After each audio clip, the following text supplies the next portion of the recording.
Iran Israel সংঘাত ক্রমেই জটিলতর হচ্ছে। যুক্তরাষ্ট্র ও ইসরায়েলের যৌথ হামলার পর ইরানও সমানতালে জানান দিচ্ছে নিজেদের সামরিক ক্ষমতার।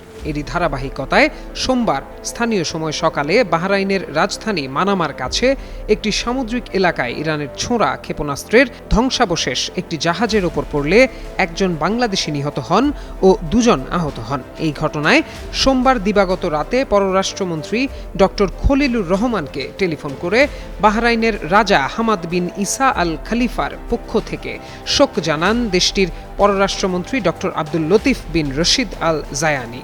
ফোন আলাপে বাহরাইনের পররাষ্ট্রমন্ত্রী ইরানের নিক্ষিপ্ত মিসাইলের ধ্বংসাবশেষের আঘাতে বাংলাদেশি নাগরিকের মৃত্যুর বিষয়টি আনুষ্ঠানিকভাবে নিশ্চিত করে বাহরাইনের রাজার পক্ষ থেকে বাংলাদেশের প্রধানমন্ত্রী তারেক রহমানের নিকট গভীর শোক প্রকাশ করেন। এ সময় বাহরাইনের পররাষ্ট্রমন্ত্রী সেখানে বসবাসরত বাংলাদেশি নাগরিকদের সার্বিক নিরাপত্তা, সুরক্ষা ও কল্যাণ নিশ্চিত করতে সরকার প্রয়োজনীয় সকল ব্যবস্থা গ্রহণ করে যাচ্ছে এবং ভবিষ্যতেও তা অব্যাহত থাকবে বলে জানান। বাংলাদেশের পররাষ্ট্রমন্ত্রী এ ঘটনায় বাহরাইন সরকারের সহযোগিতার জন্য আন্তরিক ধন্যবাদ জ্ঞাপন করেন।